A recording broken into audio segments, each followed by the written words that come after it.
सोचो, अगर मैं कहूं कि 1000 साल पहले भारत का एक समुद्री साम्राज्य था जिसके जहाजों ने इंडियन ओशन पर राज किया, जिनके योद्धा दूर के देशों तक घुसे और जिनके राजा चीन और साउथ ईस्ट एशिया में राजदूत भेजते थे, फिर भी ज्यादातर लोगों ने उनका नाम भी कभी न सुना। ये भूले हुए नॉवल राजा कौन थे और उनकी कहानी को इतिहास ने क्यों मिटा दिया? वेलकम दोस्तों, चैनल में फिर से आपका स्वागत है।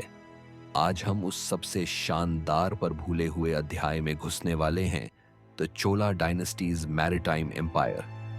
हिस्ट्री की किताबों में मुगलों की कहानियां तो भरपूर मिलेंगी, लेकिन उन तमिल राजाओं का जिक्र बहुत कम मिलता है जिन्होंने साउथ ईस्ट एशिया को हिलाया था।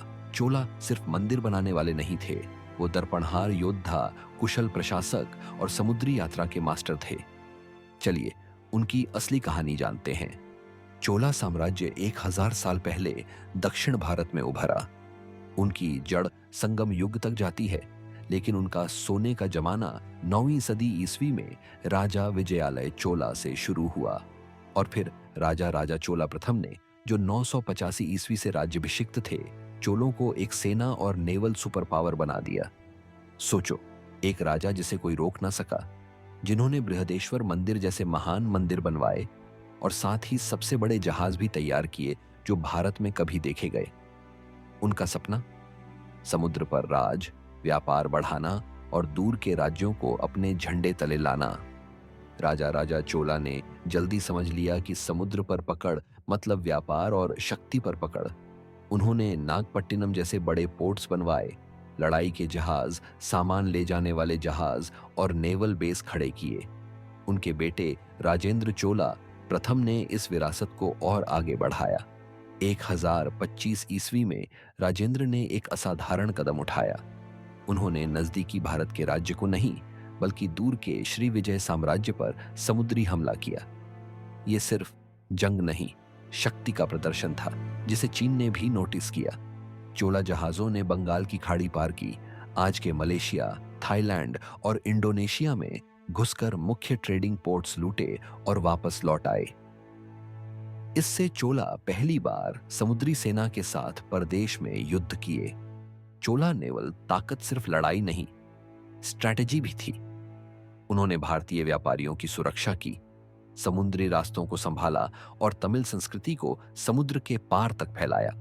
उनका असर आज भी बाली, जावा और कंबोडिया में दिखाई देता है, उनकी कला, भाषा के शब्दों और धार्मिक रिवाजों में। लेकिन यह हैरानी की बात है, इतने सालों तक दुनिया की सबसे बड़ी नेवल शक्तियों में से एक होने के बावजूद चोलों का जिक्र इतिहास में बहुत कम होता है। जहां मुगलों ने जमीन पर शानदार किलाएं और महल बनवाए, चोलों ने समुद्र पर राज किया। मुगल नॉर्थ इंडिया पर ध्यान देते थे, चोलों ने बॉर्डर से आगे देखा। मुगलों के पास तोपें थीं, चोलों के पास पूरी फ्लीट थी। मुगल विवाह से राजदूत गठबंधन करते, चोलों ने समुद्री मिशन से चीन और अरब तक डिप्लोमेसी पहुंचाई। फिर सवाल यह है, चोलों को हमारे इतिहास में क्यों भुला दिया गया? करीब 400 साल तक चोलों का शक्ति का राज रहा, लेकिन 13वीं सदी में उनका पतन शुरू हुआ। आंतरिक झगड़े, नई ताकतें जैसे पांड्य और होयसला और उत्तर से हुए हमलों ने उन्हें कमजोर कर दिया। और जब दिल्ली सल्तनत उभरी तो ध्यान साउथ के समुद्र से हटकर नॉर्थ की तख्त तक चला गया। जब अंग्रेज आए तब चोलों के बारे में सिर्फ कुछ पुरानी लकीरें और टूटी फूटी खंडहर ही बची थीं। फिर भी उनकी विरासत जिंदा है। जो मंदिर उन्होंने बनवाए वो आज भी खड़े हैं। तंजावुर का बृहदेश्वर मंदिर यूनेस्को वर्ल्ड हेरिटेज साइट है। चोला कांस्य की मूर्तियां जो दुनिया भर में मशहूर हैं, आज तक अपनी कला में बेमिसाल मानी जाती हैं। और उनका नेवल विजन अपने जमाने से सदियों आगे था। वो सिर्फ राजा नहीं थे, सपने देखने वाले, जहाजी और सांस्कृतिक राजदूत थे। तो दोस्तों, अगली बार जब हम भारत के महान साम्राज्यों के बारे में सोचें, चोलों को मत भूलना। वो राजा जिन्हें जमीन के साथ साथ लहरों पर भी राज था। अगर ये कहानी पसंद आई हो तो लाइक, शेयर और सब्सक्राइब करना ना भूलें, ताकि आपको हिडन हिस्ट्रीज ऑफ इंडिया का अगला एपिसोड मिल सके।